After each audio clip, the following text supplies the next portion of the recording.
David, where are you? Are you not coming home yet? Sarah, sorry. I'm having drinks with my mates. I'm celebrating my promotion. I'll be home soon. Celebrating your promotion? You're promoted? You didn't tell me. Oh, right. I was going to tell you once I got home. So you didn't know. Yeah, I was told unofficially recently. My career is secured, I guess. Wow, congrats. Thanks. We're celebrating it today, so I'll be home late. Really?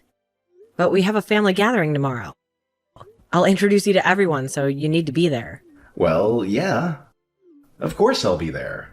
That's good, but we have to leave pretty early in the morning. Are you going to be able to make it after drinking this much? Yeah. I won't get drunk. Plus, my mates were the ones who asked me out. I wasn't about to say no to them. I get that, but tomorrow's gathering has been scheduled for over a month now. You could have kept that in mind and just said no. Well, don't be upset. These guys will be working for me someday. If I ever want to get another promotion, I need to build up a good relationship with these guys. Tonight could mean a lot for my career. Understand, Sarah? Listen, I'm not against drinking with your folks, but if you have an important event the next day, you should prioritize it, shouldn't you? That's all I'm saying. This is for our life. For our life? Yeah. These guys join my team, work for me. This will make my career, meaning I can support you. And if we're ever to have a family, this is not just for me only. It's for you too. Still, you should prioritize the schedule you already planned, I think. If you say no to their invitation once, it's enough for them to leave you. Doesn't that mean that they never really respected you? What's wrong, Sarah? Don't get upset like that. Why are you so serious? I'm not upset, I'm just worried. I mean, when you first met my parents, you were hungover, remember? At that time, my parents were very upset and we had to go around apologizing a million times. Remember? Yeah, that happened. My uncle, who's been taking good care of me, he's coming tomorrow. If the same thing happens again, we'll be in huge trouble. So don't drink too much and come back home already. Before going to meet your parents, I needed some drinks to relax, you know?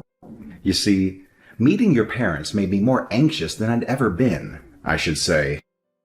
This time, it's the extended family, but they are still your family. I'm nervous. So my friends and I will go to a couple more places. And after that, I should be relaxed. And then I'll come home. A couple more places? Are you going to have more drinks? Until what time? You'll miss the train. You sure? Yeah, I'm sure. I'm not gonna miss the last train, so let me just relax for once. Drinking's the only way for me to forget things. You say for once, but didn't you just grab drinks the other day? No, you've been doing this almost every day. Am I wrong? You sure? Well, yeah. We had to apologize many times. But birthdays of my boss and my mates? I mean, I have to be there. I'm the life of the party, you know. The life of the party, huh? I know quite a lot of places, so people come to me. What can I do? If you go out this often, fine. But please come home early just for today, please. Come on, Sarah. What's wrong? This isn't like you. Tomorrow's a very important day. I know that, but then don't nag me like this for a mistake I already apologized for. It's like I'm talking to your parents. Are you becoming like them? Becoming like them? Of course I'm like them. They're my parents. You're right. Oh my goodness, you're seriously hammered right now. I can't believe you're still out. David, you should have gone home ages ago. Seriously, don't you understand that staying until the last train is just asking for trouble? Can you please, pretty please, just leave now? Oh, come on, Sarah. Give me a break, will you? I'm doing this for my future, okay? Can you wrap your head around that concept? I have goals and aspirations, and I'm working hard to achieve them. It's not like you understand any of this. Getting hitched to someone like you is beyond stressful, so I deserve to blow off some steam and have a few drinks. What's so wrong with that? Are you going to control and take away every little thing that brings me joy? That's not what I'm trying to do here, David. It's not about me taking away your enjoyment. It's just that my parents and I want to welcome you into our family. I'm genuinely concerned that we'll be humiliated yet again if you keep showing up in such a state. I hope you can understand where I'm coming from. Oh boy, here we go again. Fine, fine. I'll catch the last train tonight and make my way home. Happy now? Can you just back off and let me handle things my way? Okay, I get it. Sorry to bother you, David. I just wanted what's best for the both of us. I'll see you when you finally decide to make your way home. Sarah, I'm sorry. I missed the last train. You promised me. You promised me you'd catch the last train. Why can't you just keep your promises? I told you. What now? My family made time for our gathering, so it's not going to be rescheduled. I'm leaving at 8 a.m. tomorrow. Can you make it? Oh, yeah. No worries. I have plenty of time. I'll take the first train in the morning. Then I should be able to make it, right? It'll be fine. First thing in the morning? I don't think you'll catch it. I can. Well, just in case, why don't you just come back home now? By cab. Well, I paid almost everything tonight, so I wonder if I'll have enough to ride a cab. I don't think so. And I had too much to drink. I'll get sick in a cab. I'll rest somewhere and then head home. I can pay for your ride when you get here. Throwing up in a cab is the most humiliating thing in the world. No cab. Okay. Wait a second. Leaving at 8 a.m. Isn't that too early? Are we really supposed to meet up that early? My family members are quite busy. They try hard to keep a schedule for meeting us. And this is the only time that everyone was available. I've tolerated your drinking enough. Right? So I'm asking you to be there on time for this one gathering. Okay. Don't get upset, okay? I'm not upset. I'm just uneasy since you didn't come back home. I'm telling you, I'll be home, taking the first train in the morning. Trust me. You told me that you'd take the last train home. My bad. The first train in the morning. That's it. Trust me, please. Can you promise me one more time? I mean it, David. Don't be late under any circumstances. I'm doing this for you, you know. Geez, Sarah, you don't have to keep repeating it. I got the message, okay? I'll make sure not to be late. But hey, you should go to bed now. If you look tired tomorrow, your family and friends might start pointing fingers and say it's all my fault. All right, I'm headed to bed. Just make sure you catch the first train, okay? Yeah, I promise. I'll even go with one of my mates and spend the entire night drinking so I won't accidentally sleep through the train's arrival. That way, there's no chance of me missing it, right? Oh, come on, David. That's not exactly what I had in mind. But if you're going to be up all night anyway, I guess it's fine. I just really don't want you to drink any more than you already have. All right. Once I'm on the next train, I'll shoot you a text. You'll probably still be sound asleep, so don't worry about replying to it. I just want you to know I'm on my way. Okay, fine. Well then, good night, David. Take care. I'll see you tomorrow. David, it's 6 a.m. already. First train should be running. Are you on it? I thought you texted me. Hey, if you're up, text me. David, are you still sleeping? It's 7 a.m. now. You should be heading home by now. Otherwise, you'll be late. Hey, David, where are you? David! I'm sorry, Sarah. I fell asleep. I might still be drunk now, too. I'm so sorry. I'll hurry to go home. Sarah? Are you mad? My bad. I couldn't read your texts. I was gonna wake up, You know that, right? Where are you? Still home? Please be ready with my clothes and we can leave right away. Sarah? Text me back. Forget about it. I'm on my way. I'm sorry. I woke up at 6:30 once. I did, really. But I fell back asleep. I'm hurrying up now. I hope I can make it. No, I will make it in time. No need. Huh? You don't have to come. Oh, don't say such a thing. I'll be quick. No, have another drink. Enjoy the day. Who is going to drink this early in the morning? Come on, don't be mad like that. We could still meet your family. If we argue, they'll wonder if we're like this all the time. Oh, you say things like that now, but you didn't get home on time. Nope, you didn't even bother. You don't have to come. I don't need you. Hey, watch your mouth. Fine. If you say so, I won't come.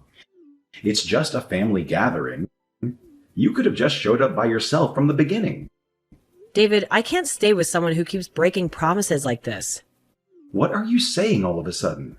I want to call off our engagement. What are you saying? Why is your family talking you into this? No. I was determined to break up with you. If you didn't come back home as you promised. What?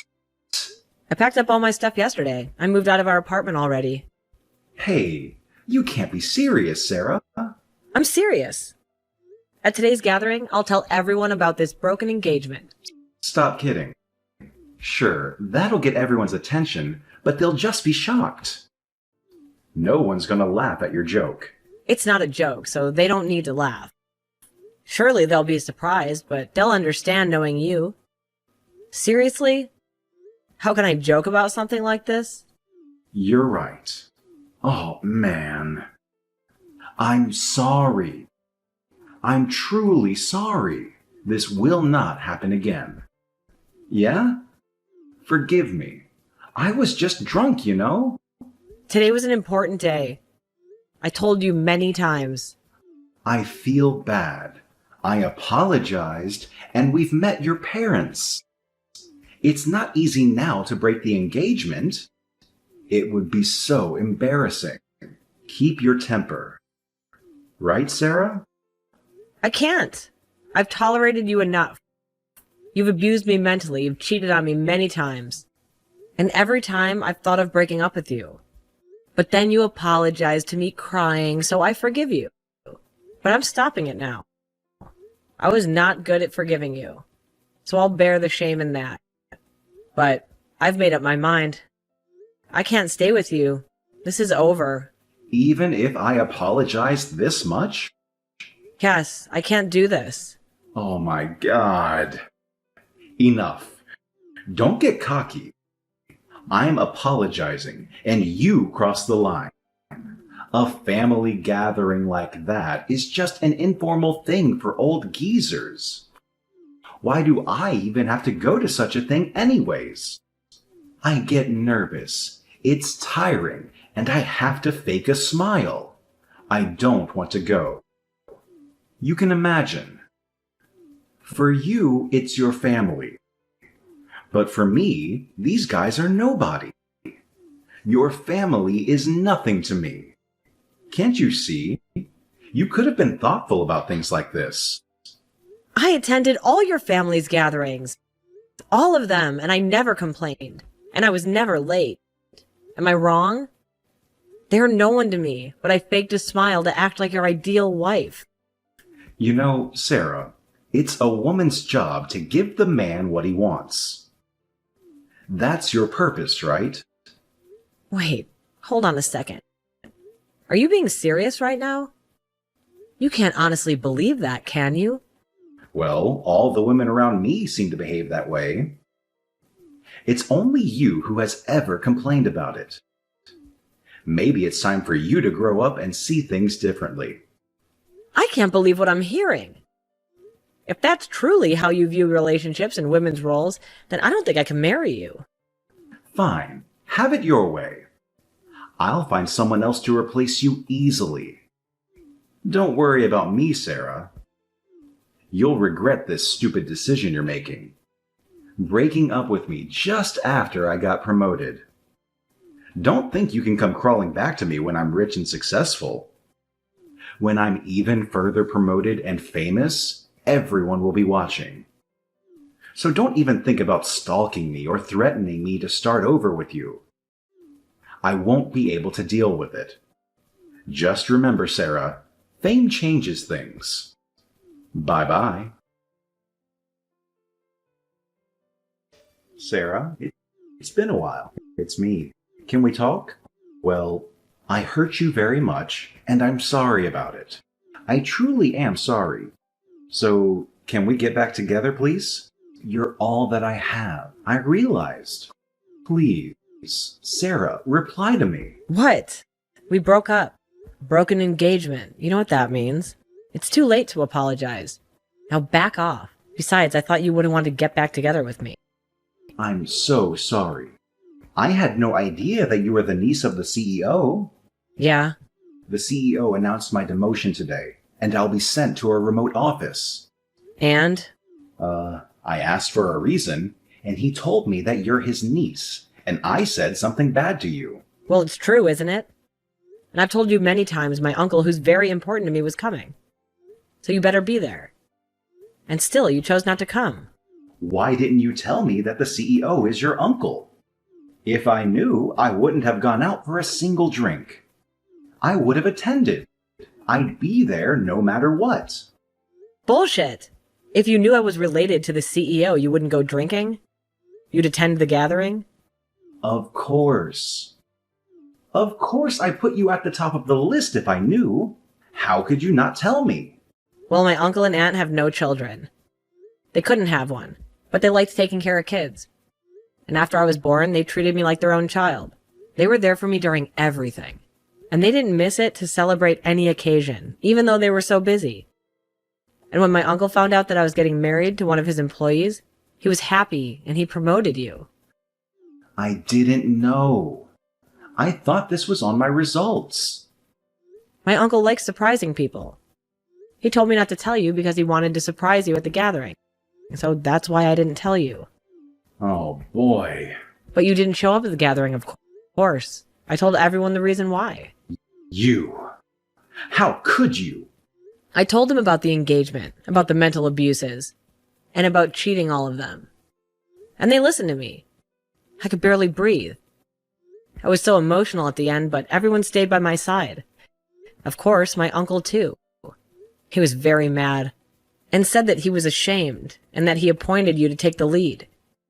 He regretted promoting you. And then I showed him all of our texts crying. What? All of them? Yes, I did, all of them. And then my uncle was getting ready to punish you. Send you to work on a remote island. No way. Sarah, please. I'll change. You'll change? Why? Why? Because I want to start over with you. I'm asking. It was my fault that I ignored you and went for drinks. You have nothing to be blamed for. Okay. And what do you want me to do? Can you call your uncle and tell him that I'll be different and that I'll take care of you? And that I should keep my promotion because we're getting back together. Please. I still love you. It's true. Believe me. So please ask him not to punish me. That's what you want. You don't care about my feelings. No, that's not true. I love you. You wouldn't be able to get a promotion without me. How funny. I'm begging. I'll change if you want. I'll kneel down to apologize. Please come back to me. I could do this for you. From now on, it'll be different, and you'll be my top priority. And I'll listen to you alone. Please. Be different, you say? But can you really be so different from now on? That's really something that can be so different this easily? Maybe you don't remember all the other times that you said you'd be different and failed, since you're so different now. Sarah, I am not bullshitting you. My life depends on this. Help me. You know you love me. Come on. Love? No, I don't love you. I've had enough. Really, why did I even get engaged to someone like you? I regret it. It's so over between us. I won't be talking to my uncle to help you. Never. It doesn't matter. Maybe you'll find a better girl on that island. Sarah, please, I'm begging you. I can't bear the thought of losing you. I know I've made mistakes, and I'm truly sorry for the pain I've caused you. I never meant to hurt you, and I hate myself for the choices I've made. Can we please just sit down and talk about this? I want to hear your side, your feelings, and I want to express my remorse and commitment to change. David, it's hard for me to even consider trusting you again after everything that happened. The mental abuse, the cheating, they've left deep scars, and it's going to take more than just words to heal them. I don't know if I could believe in your promises anymore. I understand why you feel that way, Sarah. I can't blame you for doubting me. But I want you to know that I'm willing to do whatever it takes to make things right. I'm ready to face the consequences of my actions. If it means compensating you for the pain and suffering, I'll do it without hesitation. I just want a chance to show you that I can change. Please don't give up on us. It's not just about compensation, David. It's about the emotional damage and the trust that's been shattered. Money can't fix that. I need to see genuine remorse, consistent effort, and a true commitment to change. Can you promise me that you'll do the work necessary to rebuild what we've lost? Sarah, I promise you with every ounce of my being that I will do everything in my power to make things right. I'll seek therapy, attend counseling sessions, and put in the hard work to address the issues that led to my hurtful behavior. I'll be transparent, open, and honest with you. I'll earn back your trust, step by step, day by day. Please give me a chance to prove myself to you. David, I want to believe you. I want to believe that people can change and that we can overcome this, but I need time to heal and process everything. I need to see consistent actions that align with your words. I can't make any promises right now, but I'm willing to consider the possibility of giving us another chance if you're truly committed to change. Thank you, Sarah. I understand that rebuilding trust takes time, patience, and effort. I'm willing to wait, to be patient, and to prove to you that I'm serious about making amends. I love you more than anything, and I'll do whatever it takes to make things right between us. Please, don't give up on us just yet. Let's take it one day at a time, and with your guidance, I'll become the person you deserve. I appreciate your sincerity, David. This is not a decision I can make lightly, and it'll take time for me to heal and regain trust. I don't want to make any false promises or rush into anything. Let's take it slow and see if we can rebuild what was broken. Just know that my heart is still hurting and I really need time to process everything. After that, David found himself relocated to a small office on a remote island where only a handful of people lived. It was a disappointing turn of events for him, and the isolation only made things worse. He sank deeper in his addiction to drinking, seeking solace in the bottle. The friends who used to accompany him in his drinking escapades didn't follow him to this new location, leaving David to drown in his own sorrows. The office itself, though, small and tucked away on a remote island, still belonged to my uncle's company. This meant that David had to be on his best behavior at all times. If business wasn't going well, or if someone complained about him, he knew that even more severe punishment awaited him. It was a constant pressure that hung over him, leaving no room for relaxation or indulging in those little drinking parties that he used to be a part of his regular life. As for me, after the breakup with David, I found solace in the company of a kind of gentleman whom my uncle introduced me to. He was a stark contrast to David in every way. He was reliable and kept his promises. Unlike the broken promises I'd grown accustomed to, he had no interest in alcohol, and he was content with his position, having joined the company to challenge himself rather than seeking promotions. People at the company respected him greatly due to his strong work ethic and integrity. I tried to convince him to go out with his colleagues to socialize and have a drink or two, but he always preferred staying home. He rarely ventured out. But whenever I shared my excitement about restaurants I saw on TV, he would gladly take me there, showing that he cared about my happiness. And so I find myself finally living a happy life with someone who genuinely cares about me. It's a refreshing change from the tumultuous relationship I had with David. With my new partner, I feel loved, respected, and supported. It's a stark contrast to the uncertainty and emotional roller coaster that characterized my time with David. I'm grateful for the stability and happiness I've found, and I look forward to building a future together.